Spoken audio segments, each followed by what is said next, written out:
mengenai materi kerucut dan kerucut terpasung. Nah, di sini adalah subpokok pembahasannya. Nah, kita awali dulu dengan definisi dari kerucut. Ya.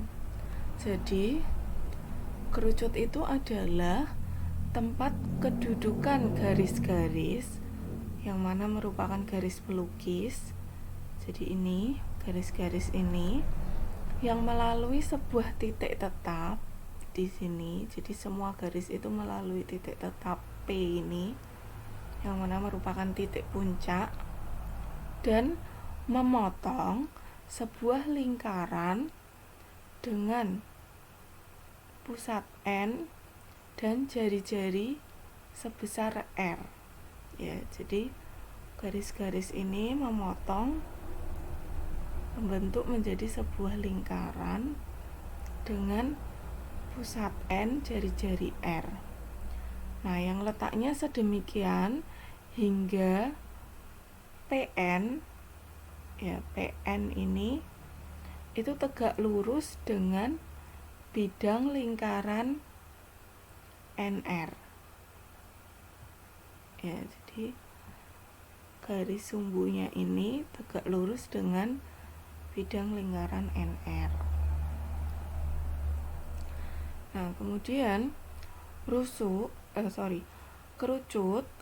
itu bisa terbentuk dari suatu garis lurus TA ya yang memotong sumbu putaran.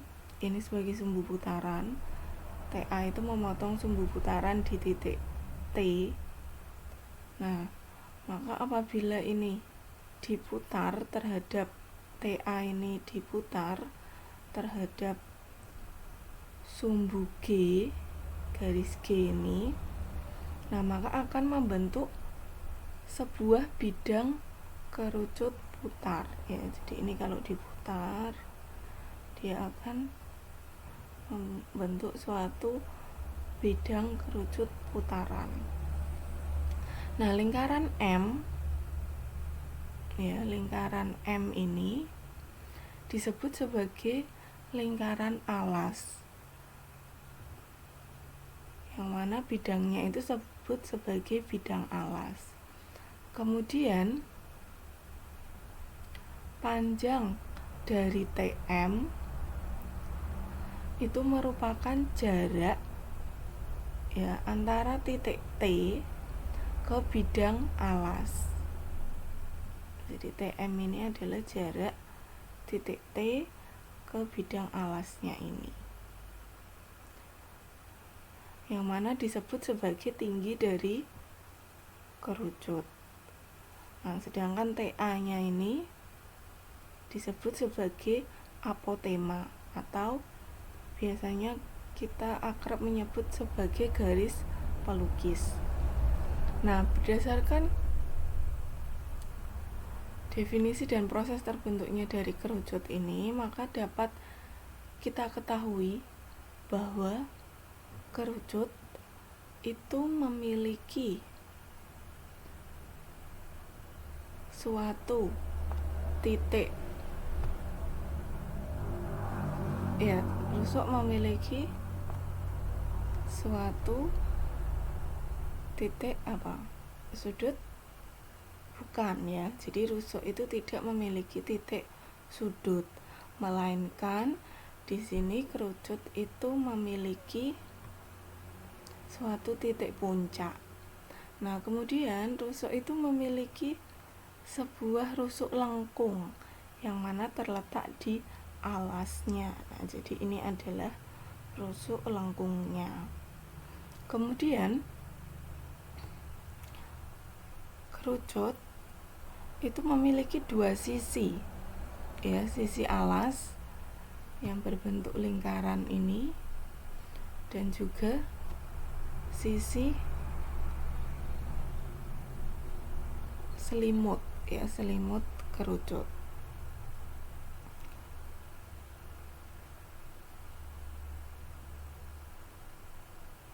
Ya, demikian itu adalah sekilas tentang pengertian dari kerucut. Nah, kita lanjut ke volume. Di sini ada suatu teorema volume kerucut dengan tinggi T dan jari-jari lingkaran alas R itu adalah sepertiga pi R kuadrat T. Ya.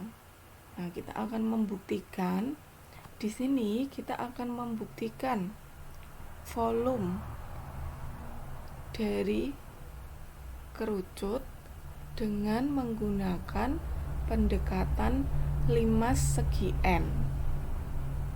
Nah, jadi bisa dilihat di sini.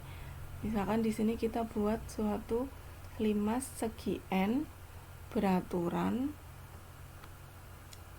Nah, di mana limas di sini memiliki dengan ketinggian T dan juga ya ini panjangnya, jari-jarinya ini adalah jari-jari dari segi N itu sebesar R. Ya. Nah, maka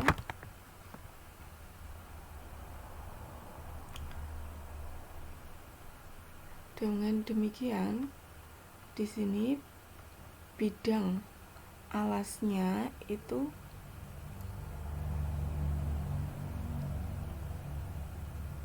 alas dari kerucut terletak pada keliling lingkaran, ya. Jadi ini terletak pada keliling lingkaran alas kerucut. Dengan demikian rusuk-rusuk tegaknya, ya, jadi ini rusuk-rusuk tegaknya ini merupakan suatu garis pelukis atau apotema dari kerucut.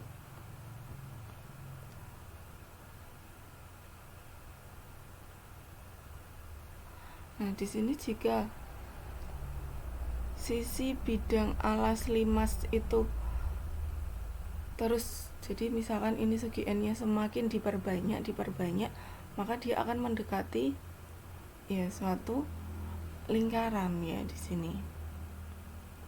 Nah, oleh sebab itu alasnya ya di sini alasnya bisa kita peroleh sebagai suatu pendekatan lingkaran, sedangkan sisi tegaknya ini panjang sisi tegak dari limas itu sama kita anggap sebagai garis pelukis dari kerucut. Nah, maka di sini volume kerucut itu adalah volume limas beraturan yang bidang-bidang sisi tegaknya itu sebanyak tak terhingga banyaknya. Nah, maka dari itu volume kerucut ya kita peroleh dari volume limas, yang mana volume limas kita tahu yaitu sepertiga luas alas kali tinggi.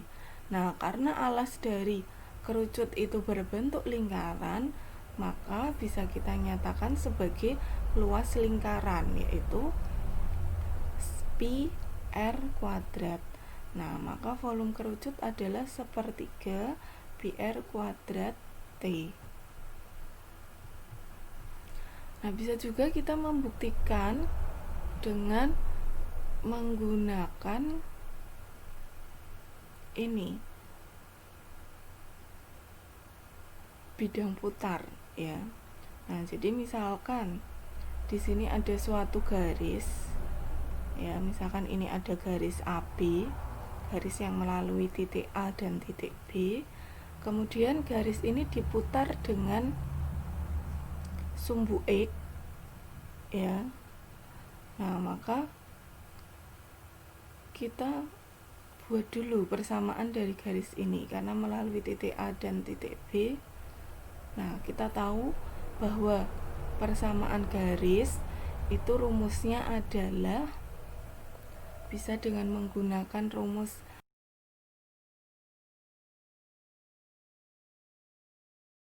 kita bisa menggunakan rumus persamaan garis Y sama dengan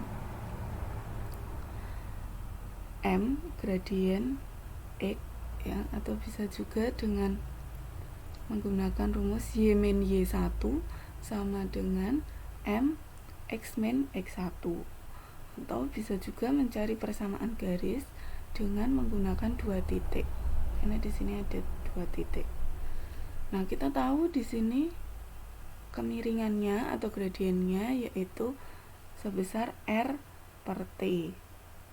Nah, kemudian garis ini itu bisa melalui titik B yaitu T, R, bisa juga kita melalui titik A yaitu 0,0. Nah, misalkan kita memakai yang titik 0,0, maka langsung bisa kita peroleh persamaan garisnya yaitu Y sama dengan R per T X. Nah, selanjutnya kita akan menghitung volumenya ya dengan menggunakan integral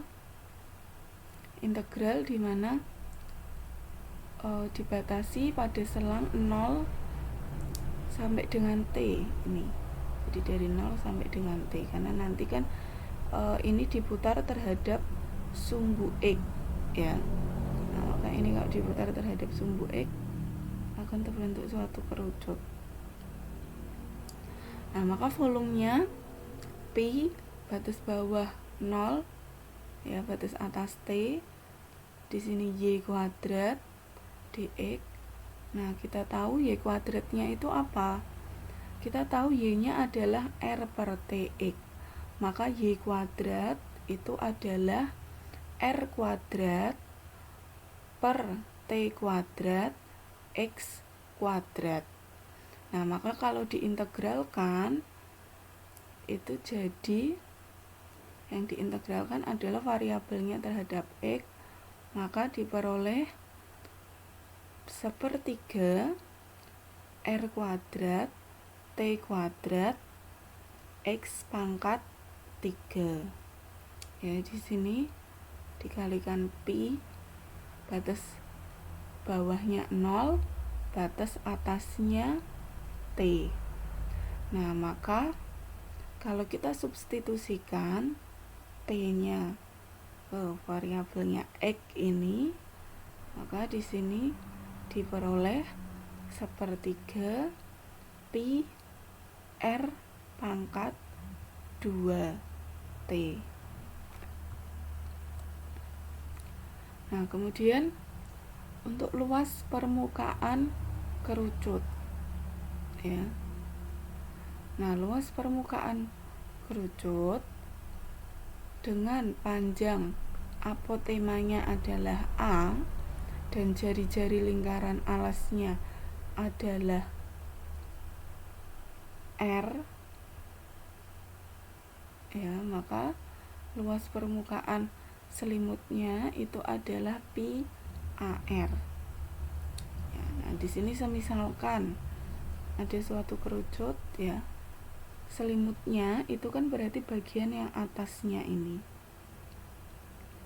Nah, kalau kita buka di sini maka akan terbentuk, nah ini seperti bentuk juring lingkaran ya. Juring lingkaran, sudutnya di sini sebesar alfa. Nah, kemudian ini jari-jari lingkarannya itu merupakan panjang apotemanya dari kerucut ya. Nah, maka di sini keliling dari lingkaran PA itu adalah, nah keliling dari lingkaran P dengan jari-jari A ini itu adalah 2 pi-A. Kemudian maka dari sini panjang busur ya, panjang busur juringnya dari lingkaran PA itu adalah 2 pi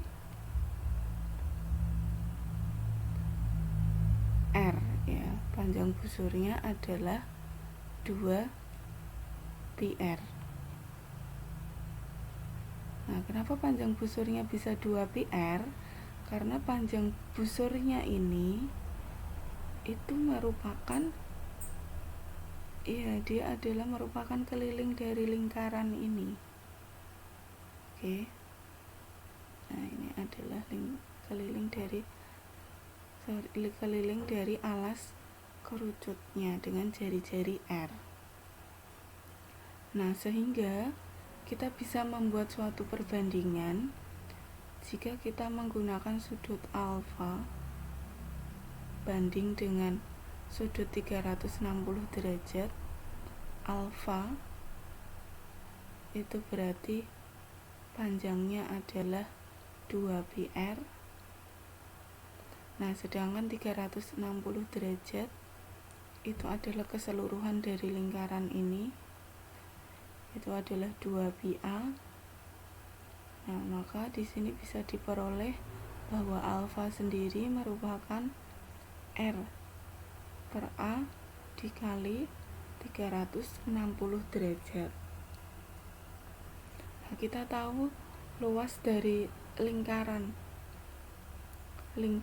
ini itu adalah PA kuadrat. Nah, maka luas selimutnya itu kan berarti tidak keseluruhan, berarti adalah hanya sebesar ini. Jadi kita menggunakan luas juring dari lingkaran ini, yaitu alfa per 360 derajat dikali luas lingkaran ini.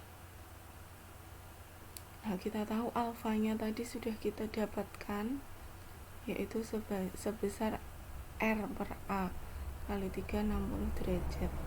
Nah, maka ini bisa disubstitusi. Nah, ini diperoleh hasilnya adalah pi AR. Nah, jadi luas selimut itu merupakan hasil kali dari pi dikali dengan apotema dikalikan dengan jari-jari dari alas kerucut.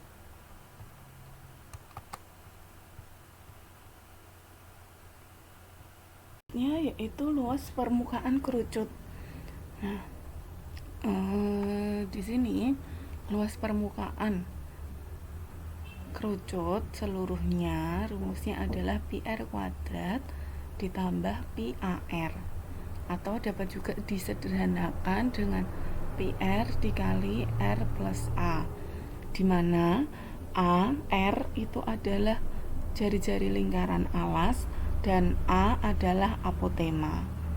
Nah, di sini misalkan ada suatu kerucut dengan jari-jari R, kemudian panjang apotemanya adalah A. Nah, maka luas seluruh permukaan kerucut di sini bisa kita peroleh dari ini. Kita akan memotong, ya, kalau misalkan ini kerucut ini digunting, maka akan terbentuk suatu jaring-jaring kerucut yang mana terdiri atas selimut dan juga lingkaran. Nah, oleh karena itu, maka luas seluruh permukaan kerucut itu dapat dinyatakan dari luas alas lingkaran ditambah dengan luas selimut. Nah, kita tahu luas lingkaran yaitu PR kuadrat, sedangkan luas selimut sudah kita bahas pada teorema yang sebelumnya yaitu PAR. Nah, oleh sebab itu bisa kita sederhanakan menjadi PR dikali R plus A. Kita lanjut ke kerucut terpasung. Nah, kerucut terpasung itu bisa terbentuk dari benda putar yang berbentuk trapesium siku-siku. Di sini bisa kita lihat ada trapesium siku-siku ABCD. Nah, ini kalau kita putar maka akan terbentuk suatu bangun yaitu kerucut terpasung. Ya. Nah, kerucut terpasung ini di mana garis AB ini nantinya akan membentuk suatu segitiga lingkaran ya kalau kita putar, dan garis DC di sini kalau diputar juga akan berbentuk lingkaran. Nah, oleh karena itu kerucut terpasung ini tidak memiliki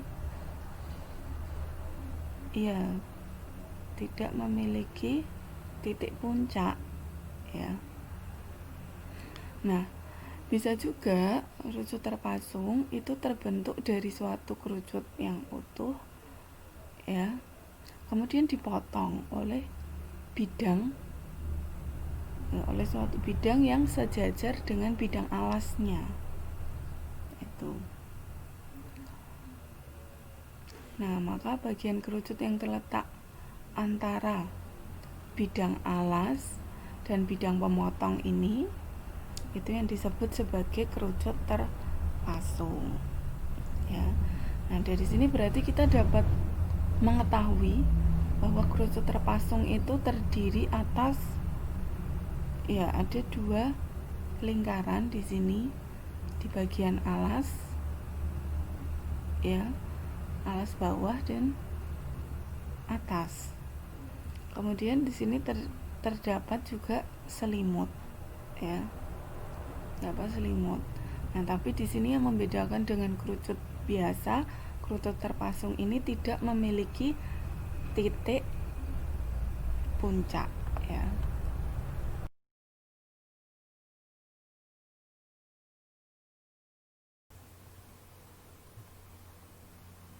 Oke, lanjut ke volume kerucut terpasung ya. Di sini ada satu teorema yang menyatakan bahwa volume kerucut terpasung yang ukuran jari-jari alasnya adalah R besar dan jari-jari lingkaran atasnya R kecil, tingginya T adalah 1/3 PT dikali R besar kuadrat ditambah R kecil kali R besar ditambah R kecil kuadrat. Nah, contoh seperti ini ya. Ini adalah kerucut terpasung. Ini misalkan ini dibalik ya. Ini alasnya itu ada di atas, kemudian ini yang bagian atasnya di bawah.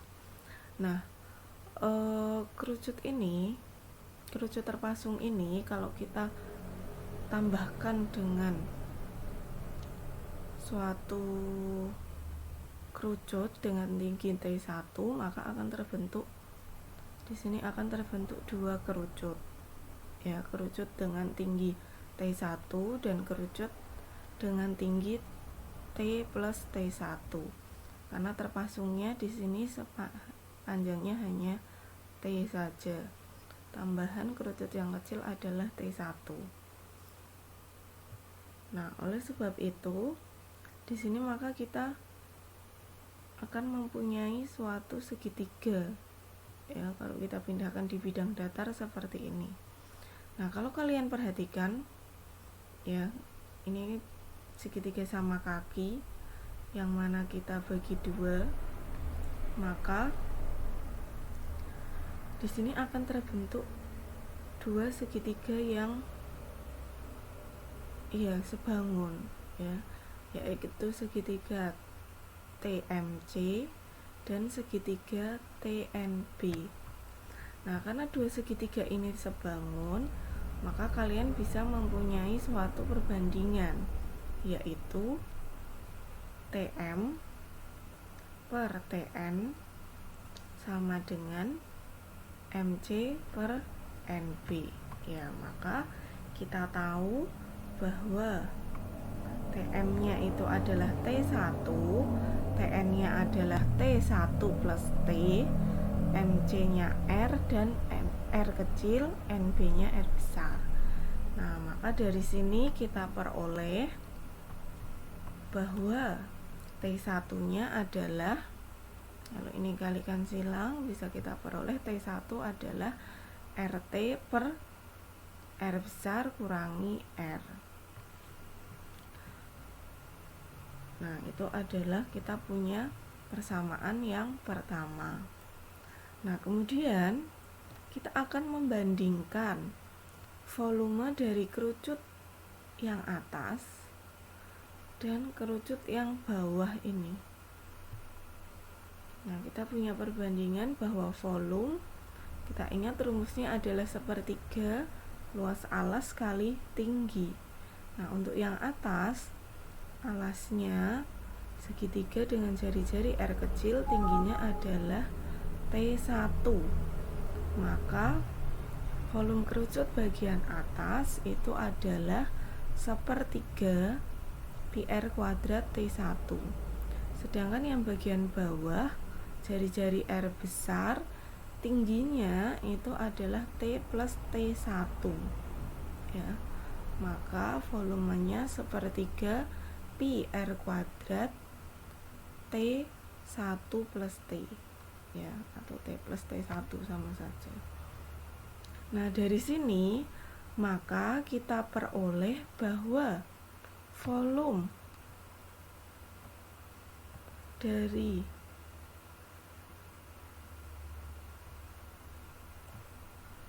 ini T1 kita ganti dengan persamaan yang pertama ini tadi, ya.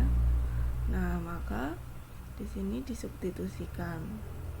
T1 yang sebelah sini juga sama, disubstitusikan, ya. Nah, maka ini yang bagian bawah bisa kita samakan penyebut, ya. Kemudian ini kalau dikalikan, maka ini sama ini sama, sehingga diperoleh, ya, ini dan ini sama, ini bisa dikalikan,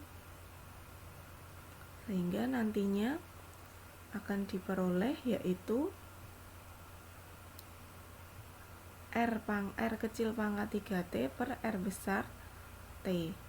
Nah, T-nya sama, maka perbandingan dari volume kerucut bagian atas per volume kerucut yang bagian bawah atau yang besar ini adalah R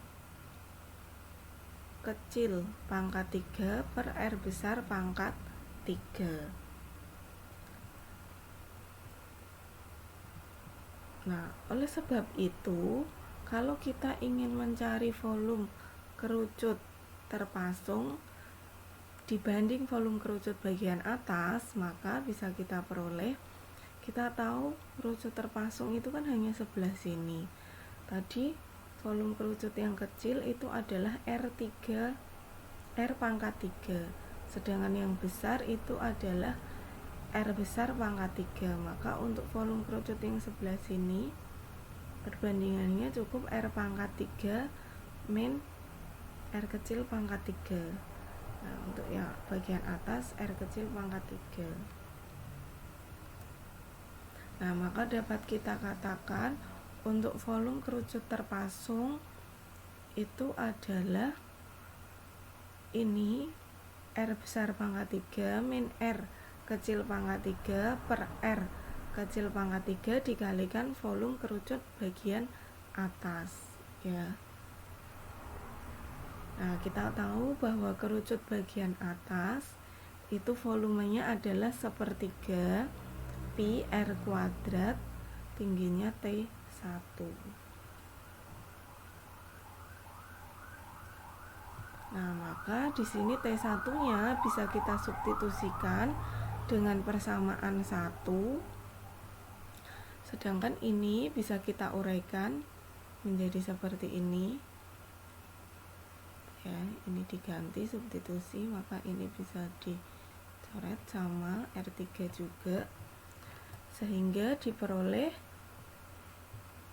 hasilnya adalah sepertiga pi T dikali R pangkat 2 plus R kecil R ditambah R kecil pangkat 2. Nah, jadi volume kerucut terpasungnya adalah ini, ya, terbukti sesuai dengan teorema.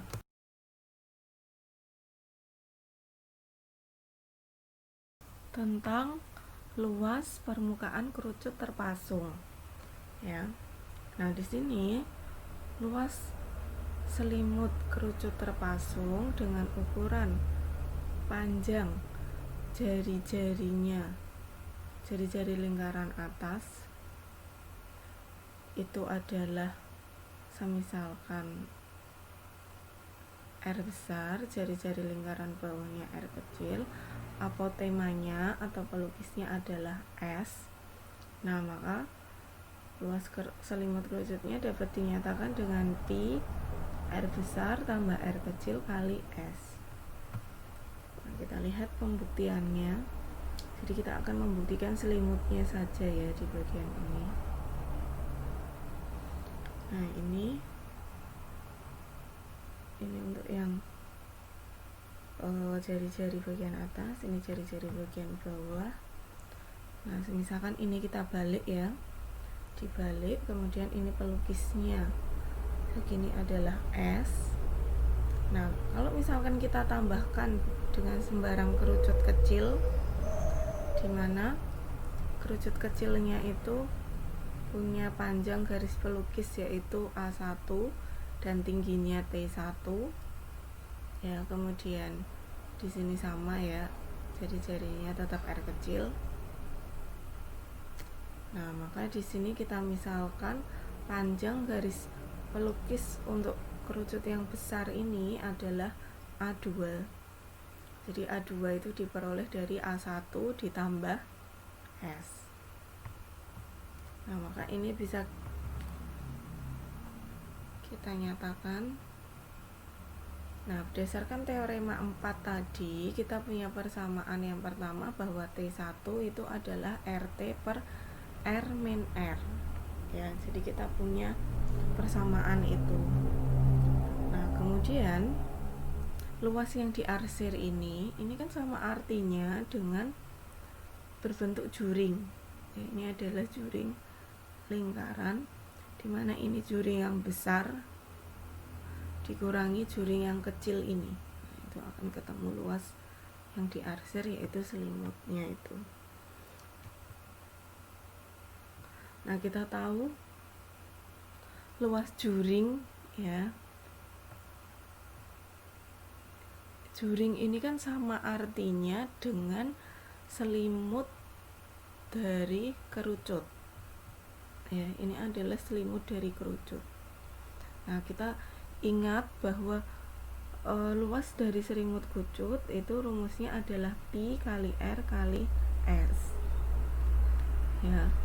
Nah, maka di sini untuk selimut yang besar otomatis jari-jarinya adalah ini R besar. Nah, maka luas juring atau selimut yang besar itu adalah Pi R besar dikali panjang garis pelukisnya adalah A2.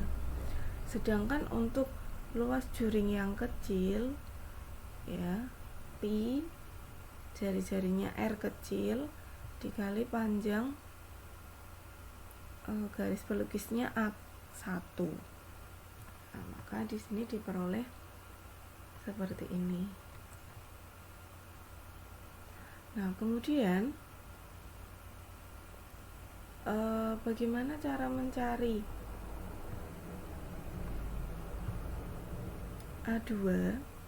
Nah, kita lihat di sini segitiga siku-siku ya. Ini adalah segitiga siku-siku, maka A2 itu bisa diperoleh dari ini R kuadrat Pitagoras, R kuadrat ditambah panjangnya ini adalah T1 ditambah T kuadrat ya. Nah, sedangkan untuk yang bagian sini garis pelukis A1 itu bisa diperoleh dari R kecil kuadrat ditambah T1 kuadrat. Oke. Nah, kita kembalikan lagi T1, kita substitusikan ke sini. Nah, ini juga sama disubstitusikan. Kemudian ini bisa kita uraikan, ini bisa disamakan penyebut, baru dipangkatkan 2. Kemudian yang ini bisa pangkatkan 2, kemudian nanti hasilnya ya, kalau kita samakan penyebutnya, jadi ini semua disamakan penyebut, ini juga disamakan penyebut ya, maka nantinya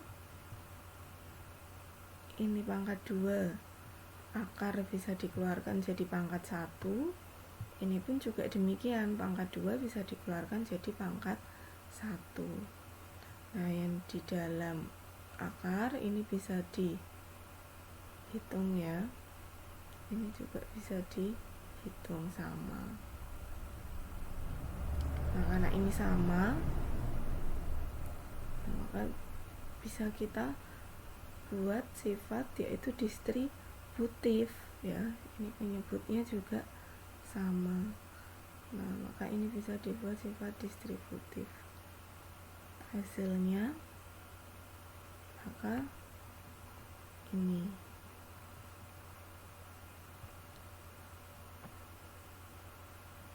Nah, kemudian ini kan nanti bisa dijabarkan ya, R besar kuadrat min R kecil kuadrat bisa difaktorkan jadi R besar min R kecil dikali R besar plus R kecil. Nah, maka ini sama, bisa dicoret. Nah, kemudian ini berarti masih sisa R plus R, sedangkan yang ini akar R min R kuadrat plus T kuadrat. Nah, kita tahu bahwa ini adalah apa? Rumus dari ya, ini adalah S kuadrat. Nah, kenapa bisa demikian? Ini adalah S kuadrat. Kita bisa melihat bahwa ini kalau kita peroleh ya, ini kan setinggi T, kemudian bagian sini otomatis adalah R besar kurangi R kecil. Nah, maka ini bisa dinyatakan sebagai Pythagoras dari S kuadrat. Akar dari S kuadrat adalah S. Nah, maka rumus yang diarsir adalah ini.